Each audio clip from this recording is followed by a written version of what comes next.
Hello everyone, Anand back again.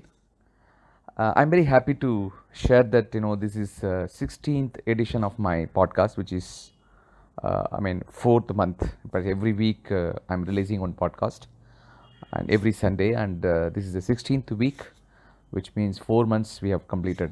Thank you very much for your wonderful support, and I'm very happy that a lot of people are listening to this, and by sharing your feedback, I'm extremely happy and delighted. Keep sharing your inputs; it will be helpful to me. Okay, today's topic is work in progress, WIP.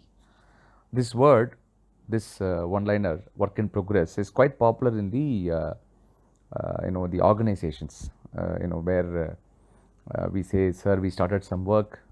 What happened to the progress?" The boss will ask. We say, "Work in progress, sir. We have done 20%, we have done 30%, we have done 80%." So it happens in the professional business office atmosphere. But I also would like to take work in progress title for the general purpose. I mean, after all, as a human being, all of us have our own purposes in life, family, society, private, everything that we do, every day has got some purpose for which we are moving from point A to point B. We accomplish 50%, we accomplish 80%, whatever. If you take students, yes, for studies, work in progress until they complete their final goals and then get into the job market. So when it comes to work in progress concept, I have a couple of thoughts to share it with you. See, for example, the current scenario, that the toughest part of our life, all of us are undergoing, which is unprecedented, right? In this situation, what is most important, I think, I started believing, is the complete self control and self regulation in our thinking and in our action. Suppose somebody is not well, somebody is affected with the COVID and needs some support, healthcare support. Maybe they are quarantined or they may even get admitted in the hospital. So, a lot of families are undergoing quite a lot of challenges, and people who sit in social media and people are comfortable. What they do normally, they write their own expressions, like all of us have our own freedom to do. But unfortunately, when we are posting certain things in the group, let's say WhatsApp group or some closed groups, we don't know what is the journey of the other person in the group. Each one of us have our own friends, families, network. Somewhere, each family, somewhere with somebody we are actually connected, and that person is affected. So each family is actually having a kind of a tough time. Every day morning when we get up, before even we open up WhatsApp or social media, we are really frightened. So what kind of message is going to appear in the inbox? So this is a challenge we are undergoing. So in this situation, the self-regulation and self-control is playing a huge role to mitigate the words or the expressions that we do, which perhaps sometimes affects the other person if it is wrong, if it is of not properly mitigated. So here comes what we call the emotional maturity. There was a master by name Lalaji Maharaj. He used to describe this long ago, 100 years ago. He used to say this as a civilized tongue, polished tongue, polite. Even our communication, both the text or verbal communication, needs to have lot of regulation, lot of mitigation, so that we don't really hurt anybody.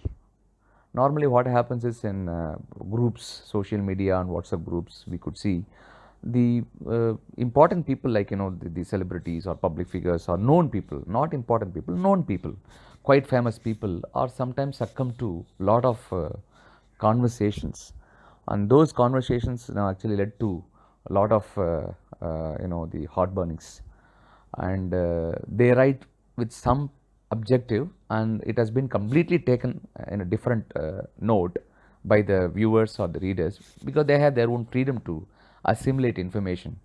and then they started replying with whatever the reflection that affects the person who posted with maybe a noble intention. So this is going on happening. In fact, people lose, in fact, I would say respect. People lose dignity, the so-called dignity that they have gained over the time, just because of one post. They succumb to all sort of criticisms and the heartburns. And to avoid, I think, to mitigate this, all of us, we have to really need to understand. Just by saying this, it's not that I have mastered it. It's all about work in progress, and we need to really understand how we can mitigate and how we'll be able to handle our verbal communication as well as written communication, especially through social media.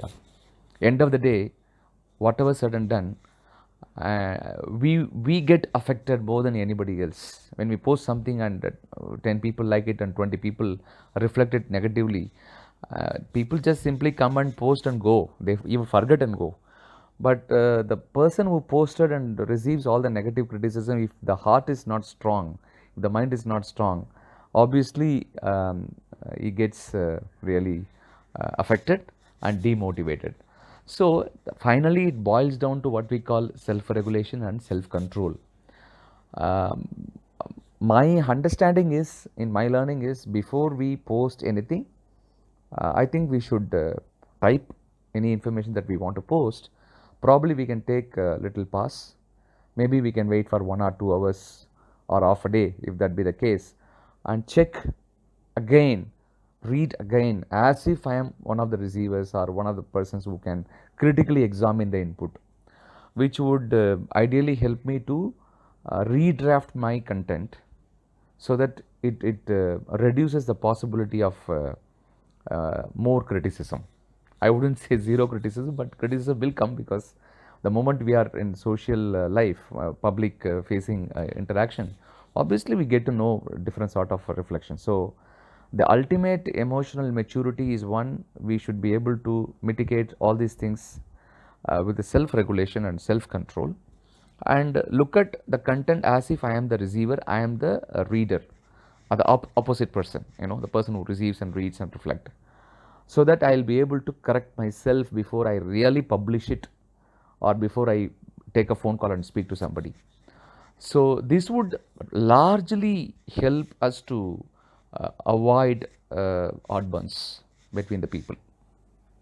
So it's all ultimately finally boils down to our self-awareness.